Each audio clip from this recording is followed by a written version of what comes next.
Hi అండి, అందరికీ నమస్కారం. రమీ జ్యోతి టాప్ తెలుగు ఎఫ్ఎం స్టోరీస్కి స్వాగతం. ఏకాంత ఆ రాత్రి 20వ భాగంలోకి వెళ్దామా? ఇది చూసే ముందు భాగాలను చూడడం మర్చిపోవద్దు. ఇక కథలోకి వెళ్దాం.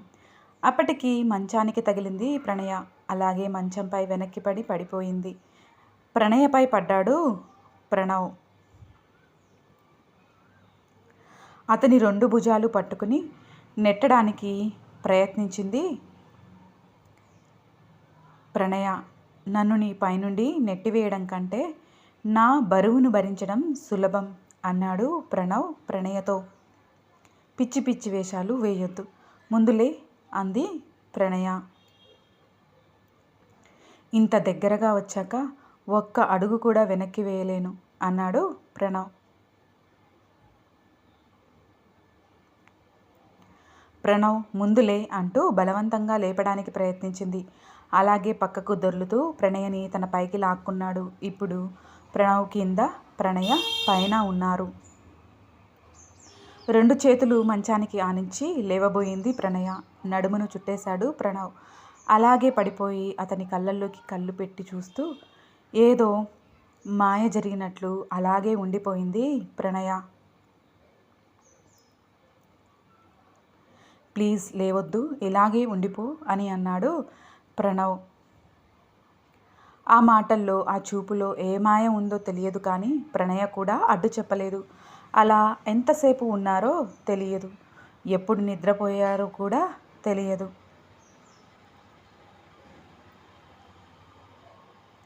ఏదో అలికిడికి మెలకువ వచ్చింది ప్రణయకు. చూస్తే అలాగే ప్రణవ్పై నిద్రపోయింది. నిద్రపోతున్న ప్రణవ్ని చూస్తూ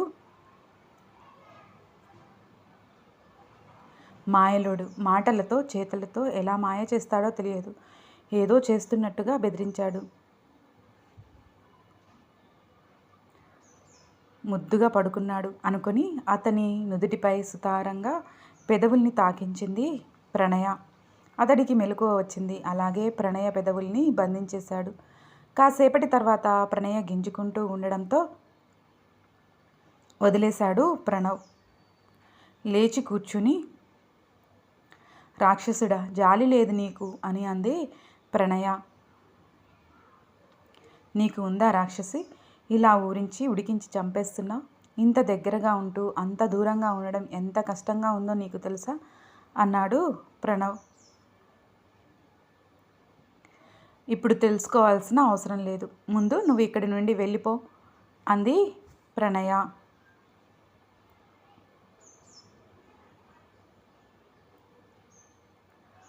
వచ్చిన దగ్గర నుండి వెళ్ళు అనడమే కానీ పాపం నా కోసం ఈ సమయంలో వచ్చాడని కాస్తైనా కనికరం లేదు కదా అన్నాడు ప్రణవ్.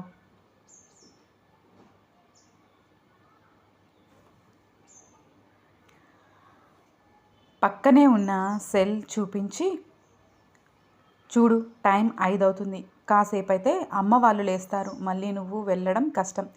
ఈ మాటలన్నీ తర్వాత, నువ్వు ముందు వెళ్ళిపో అని అతన్ని బలవంతంగా లేపి బయటకు తోసేసింది ప్రణయ. ఇప్పుడు తెలిసిందిగా రాక్షసి ఎవరో అంటూ వెళ్ళిపోయాడు ప్రణవ్. ఫోన్ ఎత్తనందుకు వీడికి చుక్కలు చూపిద్దామని నేను అనుకుంటే తెల్లవాళ్ళు నాకు చూపించాడు చుక్కలు అనుకుని చిన్నగా నవ్వుకుంది ప్రణయ.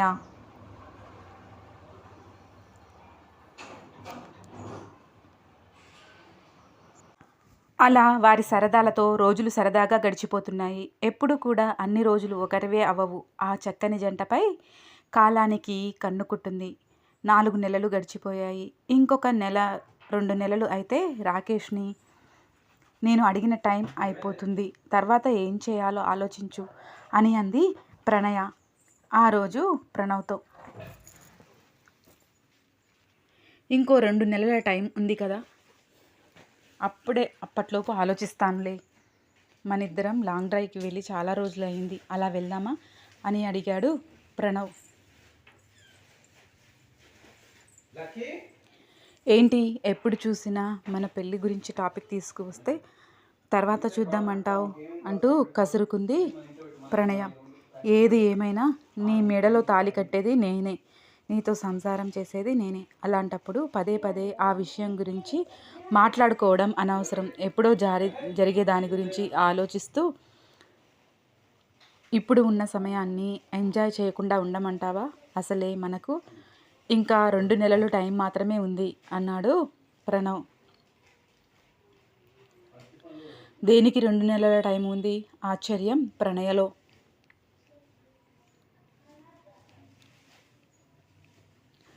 తర్వాత పెళ్ళైపోతుందిగా, ఇలా ఎంజాయ్ చేస్తూ తిరగడానికి కుదరదు అన్నాడు ప్రణవ్. పెళ్ళైపోవడం ఏంటి అంటే నువ్వు ఏం చేయవా? నాకు రాకేష్తో పెళ్ళి అయిపోతుందంటున్నావా? అంది కోపంగా ప్రణయ. ఒసే పిచ్చి ముద్దు, రాకేష్తో కాదు, మనిద్దరికీ పెళ్ళి అవుతుంది. ఆలోపు తిరిగేద్దాం. కావలసిన మెమరీస్ని మూట కట్టుకుందాం పదా అన్నాడు ప్రణవ్. వీడొక మండోడు, చెప్పింది వినడు. వద్దన్నా ఇష్టం లేకున్నా కావాలనుకుంది చేస్తాడు. వీడిని జీవితాంతం ఎలా భరించాలో ఏంటో అని తల కొట్టుకుంటూ బండి ఎక్కింది ప్రణయ.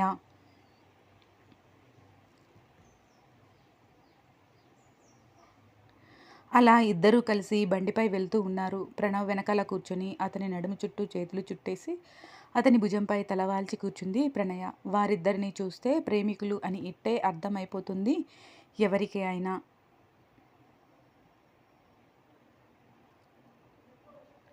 అలా వారు రోడ్డుపై వెళ్తున్నప్పుడు సిగ్నల్ దగ్గర ఆగారు. అక్కడే ఆటోలో ఉన్న కుమార్ ఆ రోజు ఊరు నుండి అక్క దగ్గరికి వస్తూ ఉన్నాడు. ప్రణవ్ని, ఆ అమ్మాయిని చూసి నిప్పులు కుమ్మరించాయి కుమార్ కళ్ళు. అక్కడే వెళ్ళి ప్రణవ్ని నిలదీయాలని అనిపించినా ఏ హక్కుతో అంటున్నారు అని అడిగితే ఏం చెప్పాలో తెలియక ఆగిపోయాడు కుమార్.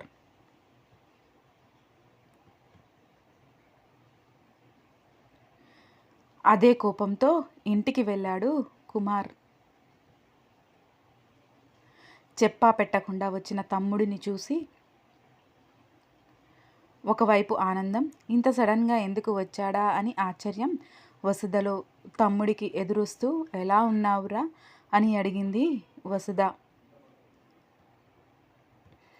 ఇన్నాళ్ళు నాకేం తక్కువ, బాగానే ఉన్నా అనుకున్నా, ఇక ముందు ఏ దిక్కు లేని వాడినని ఈరోజే తెలిసింది అంటూ రుసరుసలు ఆడుతూ లోపలికి వెళ్ళి సోఫాలో కూలబడ్డాడు కుమార్. తమ్ముడి మాటలకు వెనక ఉన్న అంతరార్థం ఏంటో అర్థం కాక వెనకే వెళ్ళి ఎండలో పడి వచ్చినట్లున్నావు, కాస్త మజ్జిగ తెస్తా ఉండు, అప్పుడు కొంచెం చల్లబడతావేమో అంది వసుధ.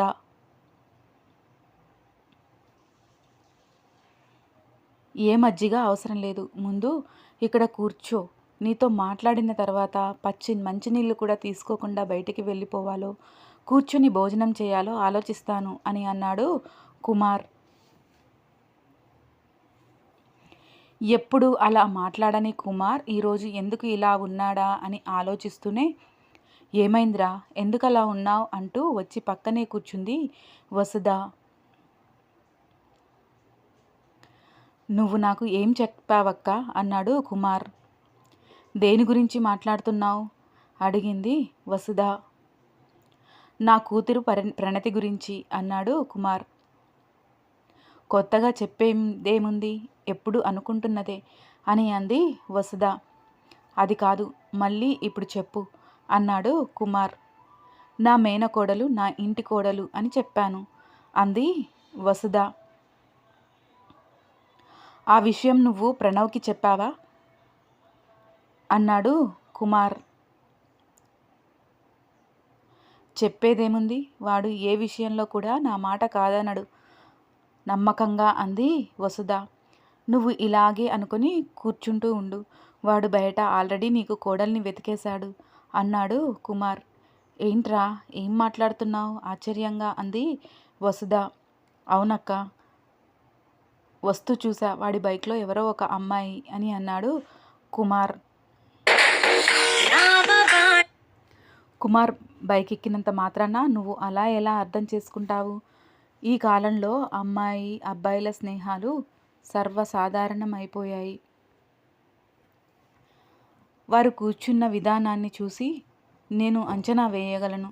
వారు స్నేహితులా లేక ప్రేమికులా అని. వారిద్దరి మధ్య చాలా సాన్నిహిత్యం ఉంది. రేపు నీ దగ్గరికి వచ్చి అమ్మా నేను ఒక అమ్మాయిని ప్రేమిస్తున్నాను అని అంటాడు. అప్పటిదాకా నా కూతురి విషయం నీకు కొడుకుకి చెప్పకుండా ఉండు. తర్వాత ఎలాగో నీకు నీ కొడుకు అంటే వల్లమాలిన ప్రేమ కాబట్టి నా కొడుకుని బాధ పెట్టలేను, క్షమించు తమ్ముడు అని చెప్పు. ఆయన అంతదాకా ఆగడం ఎందుకు? అదేదో ఈరోజు చెప్తే తాడో పేడో తేల్చుకొని వెళ్ళిపోతా. ఇంకెప్పుడు నీ ఇంటి మొహం కూడా చూడను అని అన్నాడు కుమార్.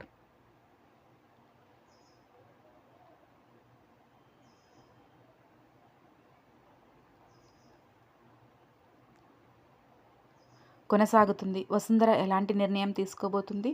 దానికి ప్రణవ్ ఎలా స్పందిస్తాడు? మరుసటి భాగంలో చూద్దాము. మీకు ఈ కథ నచ్చినట్లయితే లైక్ చేయండి, షేర్ చేయండి. మరిన్ని నా కథలను మిస్ కాకుండా ఉండడం కోసం వెంటనే నా ఛానల్ని సబ్స్క్రైబ్ చేసుకోండి. ఈ కథపై మీ అభిప్రాయాలను తెలియజేయడం మర్చిపోవద్దు. మరో భాగంతో మీ ముందుంటాను. మీరు జ్యోతి.